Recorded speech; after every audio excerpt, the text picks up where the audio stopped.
Narana's Strange Journey.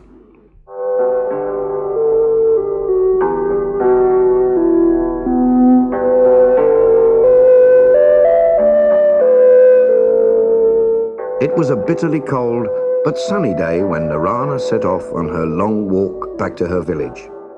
She'd been staying with her sister in the hills, and now she was returning to her husband and children on the coast.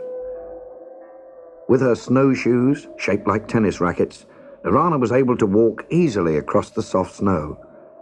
But suddenly, the weather changed. The wind grew stronger and stronger, whipping up the snow, and poor Narana could hardly see where she was going. Soon, a blizzard was raging, and the wind was so fierce that it knocked her off her feet.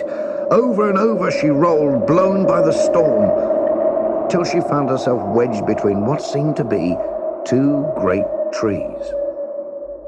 At last, the gale died down, and the skies began to clear.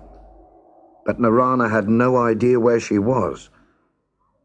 The hills ahead lay in four curved ridges, like the fingers of a huge hand. Everywhere there were spiky brown bushes. As night fell, she reached the top of the highest ridge and found a hollow where she could shelter from the wind. Tired and miserable, she curled up and went to sleep. In the morning, Narana walked along the ridge. On one side, the slopes fell away, covered in strange bushes. On the other, the hillside was marked with enormous blue streaks, like underground rivers. She slithered down between them and began climbing the other side. She walked for hours, every now and then hearing gurgling, bubbling noises under her feet. What a strange place this is, she thought. I've never been anywhere like it before. I wonder where I am. Then she came to a great flat plateau, and in the distance she could see a vast black forest that seemed to touch the sky. Narana trudged towards it, but before she could get there, darkness came again, and she found a large wood where she could shelter for the night. Narana woke, tired and very hungry. She ate a handful of snow to quench her thirst, but all her food had been lost in the storm. She had just started out towards the great black forest ahead when she felt the ground throb and move under her feet. Boom, boom, boom, it went, in steady beats. It's an earthquake, she thought. The ground will open up and swallow me. Suddenly the air was filled with noise like crackling thunder. Who are you? And what are you doing here, where nobody ever comes? At first, Narana could not speak. She looked all around, but could see no one. I am Narana, she said at last, to the skies, her voice trembling with fear.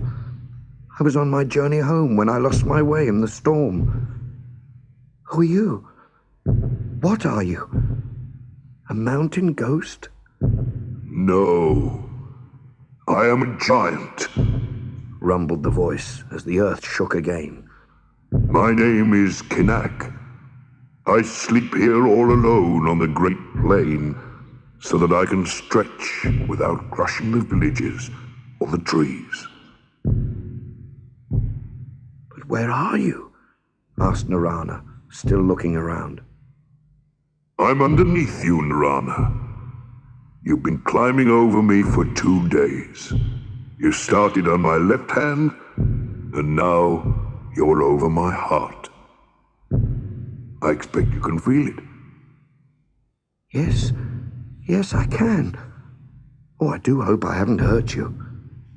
The earth shook again, even more violently than before, and Narana was thrown over and over as the giant's laughter rang out for miles across the plains. No, little one, you didn't hurt me.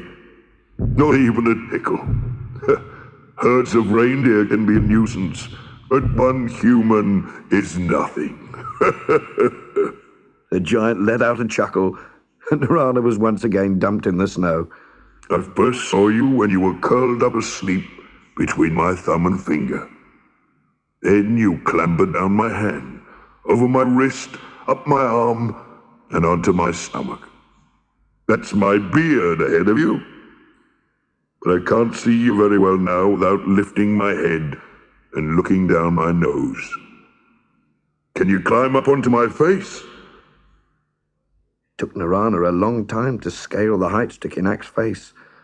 With his forest of a beard, she found the best way was to go along the side of his neck and climb up his ear. You'd better go right along to the end of my nose. I don't want to swallow you by mistake. Narana asked the giant if he could whisper, because she found his voice frightening. And when he spoke, she fell over. But she still had to yell, even from his nose. "I'll have to go soon, Kinak," she said. "I'm 2 days late, and my family will be worried to death about me." Well, if you have to. But I shall miss you, Narana. It's very lonely out here sometimes. Oh well. At least I'll be able to have a good stretch and roll over. I've not moved since I first noticed you for fear of crushing you. "Thank you, Kinak. That's very kind," said Narana. "But where am I?" It doesn't really matter. Where do you live? "The village of Tivnu, by the sea." Oh, not far then. I can blow you there. "What do you mean?" asked Narana. Climb onto my bottom lip and sit with your back to me. Narana did as the giant said and sat on his lip, waiting. Far below her, the earth began to rise up as Kinak breathed in deeply. He puffed gently, and she flew off his lip and shot through the air, twisting and rolling and turning like a whirlwind. A few seconds later, she landed in a deep drift of snow, safe and sound. She stood up, brushed the loose snow off her, and there, just a short walk away, was the village of Tivnu.